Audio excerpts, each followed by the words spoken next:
ಲೇಡಿಗೋಶಿನ ಆಸ್ಪತ್ರೆಯಲ್ಲಿ ನಿಸ್ವಾರ್ಥ ಸೇವೆಯನ್ನ ಸಲ್ಲಿಸಿ ಎಲ್ಲರ ಮನದಾಳದಲ್ಲಿ ಛಾಪನ್ನ ಮೂಡಿಸಿರುವಂತಹ ಡಾಕ್ಟರ್ ಮನೋರಮಾ ರಾವ್ ಅವರ ಸ್ಮರಣಾರ್ಥವಾಗಿ ಡಾಕ್ಟರ್ ದುರ್ಗಾದಾಸ್ ಅಸ್ರನ್ನ ಅವರನ್ನ ಅಭಿನಂದಿಸಿ ಗೌರವಿಸಲಾಯಿತು.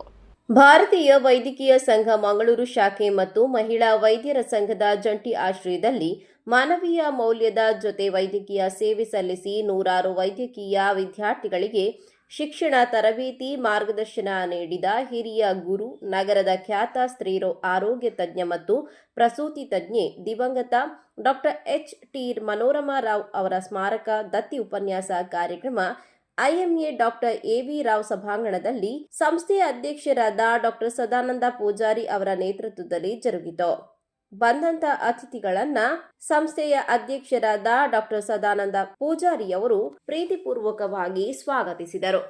ಪೂಜ್ಯಂತೆ ರಮಂತೆ ತತ್ರ ದೇವತಾ, where ladies worship there god is worship. That is our old saying.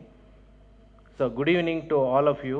It is my pleasure to welcome each one of you and your families to IMA today's special oration in the loving memory of late Dr. H.D. Manorama Rao, renowned obstetrician and gynecologist of Mangalore. She is the teacher of teachers and she survived for 91 years and she has faced all the difficulties in life and came up with a successful career, and she is a role model for our youngsters.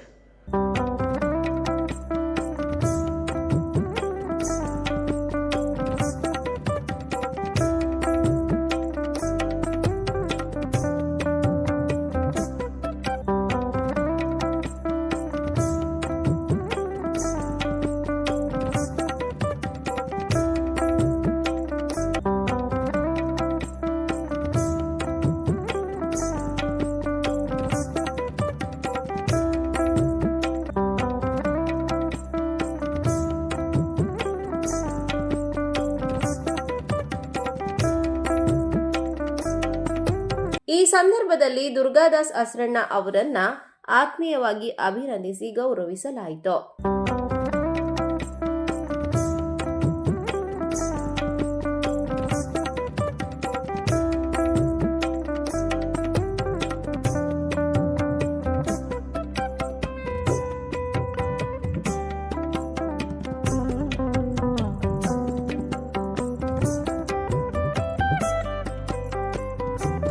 ಇದೇ ಸಂದರ್ಭ ಸಂಪನ್ಮೂಲ ವ್ಯಕ್ತಿಯಾಗಿ ದತ್ತಿ ಉಪನ್ಯಾಸ ನೀಡಿದ ತುಮಕೂರಿನ ಸ್ತ್ರೀ ಆರೋಗ್ಯ ಮತ್ತು ಪ್ರಸೂತಿ ತಜ್ಞ ಹಾಗೂ ಕಸ್ತೂರ್ಬಾ ಆಸ್ಪತ್ರೆಯ ಆಡಳಿತ ನಿರ್ದೇಶಕ ಡಾಕ್ಟರ್ ದುರ್ಗಾದಾಸ್ ಅಸ್ರನ್ನ ಸಿಸೇರಿಯನ್ ಶಸ್ತ್ರಚಿಕಿತ್ಸೆಯಲ್ಲಿ ಪ್ರಸ್ತುತ ಬೆಳವಣಿಗೆ, ಪರಿಕಲ್ಪನೆ, ಪ್ರಗತಿ ಮತ್ತು ಸಾಧಕ ಬಾಧಕಗಳ ಮಾಹಿತಿ ನೀಡಿ ವಿವರಣೆಯನ್ನ ಸಭೆಗೆ ನೀಡಿದರು.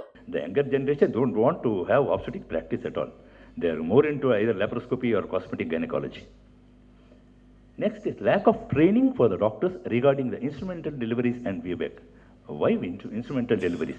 Now increasing number of postgraduates coming out from the medical colleges, especially the private medical colleges.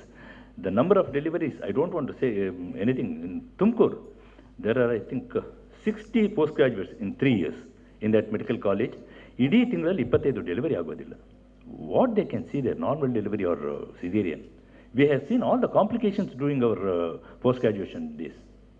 I think sir can say it better. We have seen all the complications.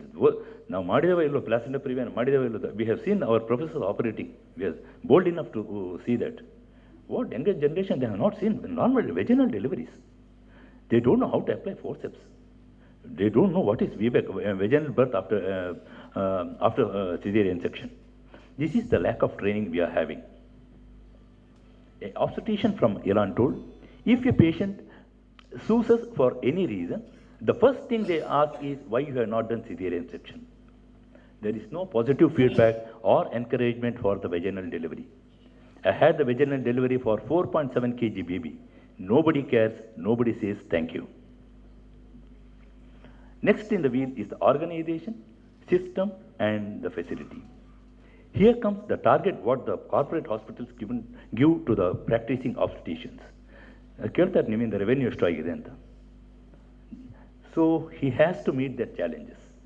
KS Hegde ವೈದ್ಯಕೀಯ ಕಾಲೇಜಿನ ನಿವೃತ್ತ ಮತ್ತು ಹಿರಿಯ ಸ್ತ್ರೀ ಆರೋಗ್ಯ ತಜ್ಞೆ ಡಾಕ್ಟರ್ ವಸಂತಿ ಶೆಟ್ಟಿ, ಲೇಡಿಗೋಷನ್ ಆಸ್ಪತ್ರೆಯ medical superintendent doctor Guruprasad MR, Jayashree ಆಸ್ಪತ್ರೆಯ general surgeon doctor HD. Jayaprakash Rao, IMA ಇದರ ಕಾರ್ಯದರ್ಶಿ ಡಾಕ್ಟರ್ ಪ್ರಕಾಶ್ ಹರಿಶ್ಚಂದ್ರ, ಕೋಶಾಧಿಕಾರಿ ಡಾಕ್ಟರ್ ಜೂಲಿಯಾನಾ ಸಲ್ದಾನಾ, ಐಎಂಎ ಡಬ್ಲ್ಯೂಡಿಒ ಇದರ ಅಧ್ಯಕ್ಷರಾದ ಡಾಕ್ಟರ್ ಪ್ರೇಮಾ ಡಿ ಕುನ್ಹಾ, ಕಾರ್ಯದರ್ಶಿ ಡಾಕ್ಟರ್ ವಿನಿತಾ ಕೆ, ಕೋಶಾಧಿಕಾರಿ ಡಾಕ್ಟರ್ ಗೀತಾ ಎಸ್ ರಾವ್ ಮೊದಲಾದವರು ಮುಖ್ಯ ಅತಿಥಿಗಳಾಗಿ ಭಾಗವಹಿಸಿದ್ದರು.